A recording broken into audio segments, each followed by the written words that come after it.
What is up, guys, and welcome back to another one. I thought we'd go over my Beast Gohan deck profile since I was actually able to bring home an Ultimate Battle win last week. And this card, I mean, it just looks so sick, both of them to be quite honest. But yeah, I was able to bring home a win at Ultimate Battle with Beast Gohan. I had 2 second places and 1 last place where I literally went 1 and 3.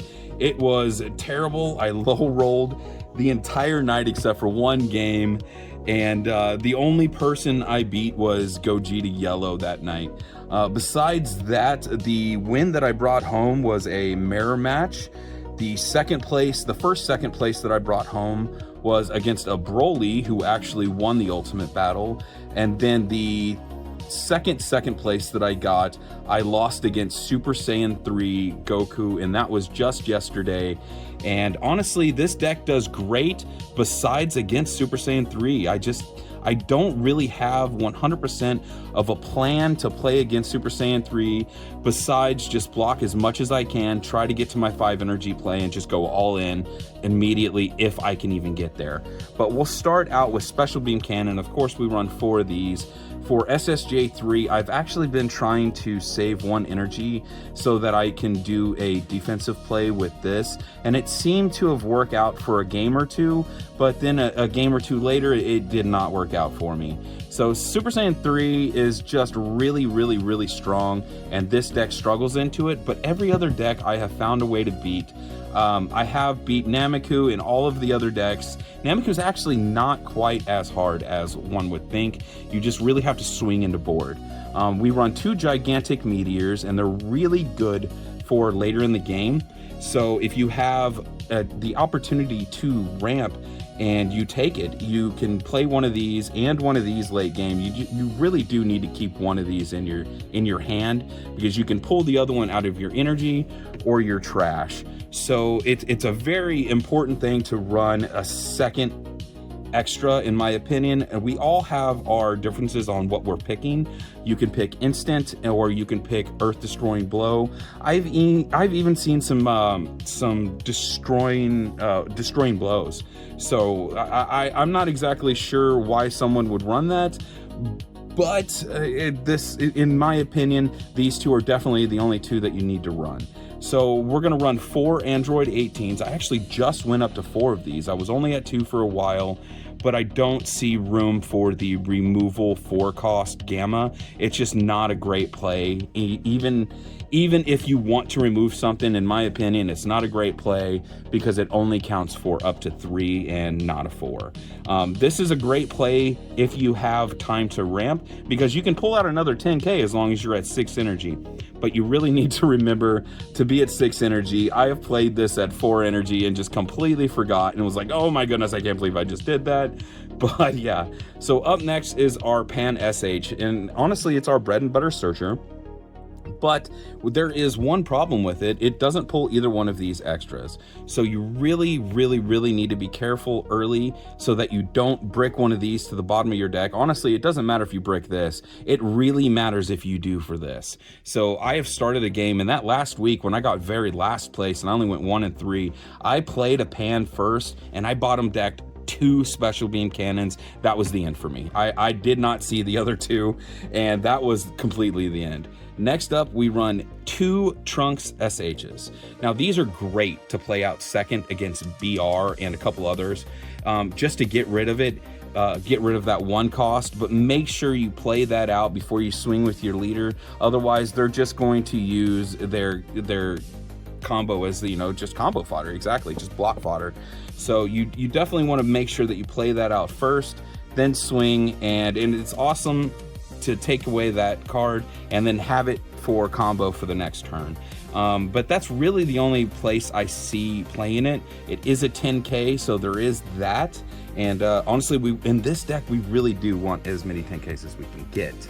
Next up, we run 4 Gotenks SH. This is our key builder, along with 4 of these Gamma 1 SH and Gamma 2 SHs. So this is a very, very useful card because it is a crit and it's 25k, and so is this one because it turns into 20k. So what I want to hit on real quick is, in order to flip over to Awaken, you need to be at 2 key. So you need to see 2 of the 3 of these cards whenever you're drawing your hand, or you just need to mulligan. And I know that sounds crazy, but in my experience, if you only have 1 of these cards, then you really need to mulligan. You need to see at least 2. This can be played on for 2, this can be played for 2, and this of course can be played for 3. I know this says 1 right here, but you actually have to pay 1 to draw 1 and add a key. So at 2 you can do this move, and then at 3 you can do that, or 2 and 3 that way, but never ever ever break your marker to play any of these. Next up, we have Rampon. We run 4 of these. These are great against a lot of decks, especially when you're going against Black Nameku and Yellow Gogeta. You really want to ramp up so that especially if you go second, because if you ramp after 4 energy, leave your marker alone, then you'll be at 8. You'll be able to do a crazy play, and we'll talk about that here in a second. Next 4 cost is going to be Piccolo SH. We run 4 of these as well. The reason why we're running that card is because simply it is a great searcher. It searches 5 and it gives you a key, and it can search any extra in any card with SH in it. It's honestly one of our best plays at 4. That can happen if you don't have the pieces that you need.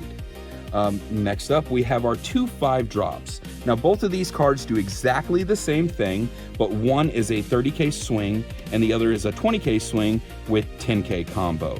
Now I was running 4 of these, and I did preach in the Discord that you should run 4 of these and 3 of these, but I was so low on 10ks. You know, I have 3 different 5Ks sitting here, and I have those 2 with 0s and I have others with 0s.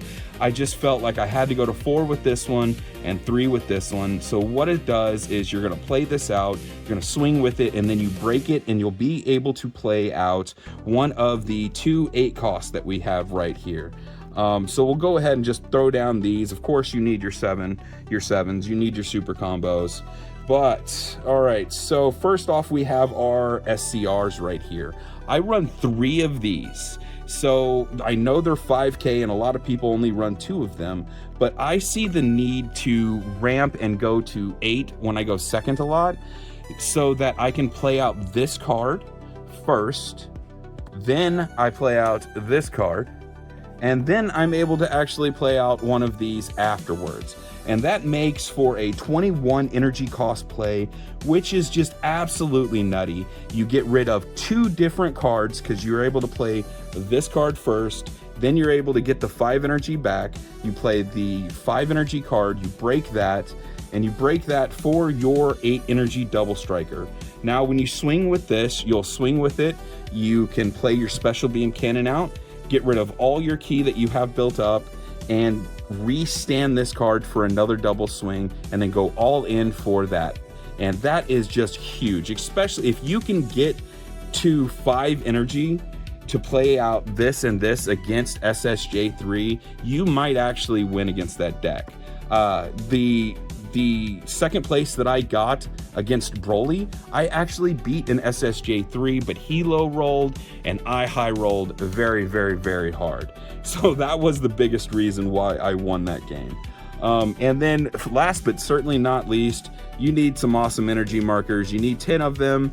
I have, of course, the 2 Son Gohan and the Piccolo, and then I just have the special beams after that. But it's great for aura farming. The better your deck looks, the better you look while you're playing, and the more aura farming you can do on your opponent, and I just love that. So if anybody has any questions about this deck, go ahead and reach out in the comments. I am open to answering anything. I absolutely love playing this deck, and like I said, the only real issue I have is against Super Saiyan 3. Besides that, I'm decent into GT. Against GT, you really need to go to 8 and do the 21 cost play. You really need to get the 8 against GT and against Nameku, to be quite honest. To beat them both, you really need to ramp and you need to block as much as possible. Against BR, you just block as much as you can early, and then you let them hit you as much as they want when you're at 4. Then you get to 5 and you just go all in on them. Get yourself down to 1 and then just go all in as much as you can, and let them take your cards. Let them think that they're winning the game by getting rid of your cards that are on the deck, like these. Let them take these. Let them take them. Because the next play, you're not getting hit for 1. And the next play, you're going to go all in. And that's all. And the more they hit you in your life, the more cards you get in your hand. And the more you can just go all in and just take the game. Like I said, leave your comments in the comment section. Like, subscribe, and thank you guys for sticking around for another one. And I'll see you in the next one. Peace.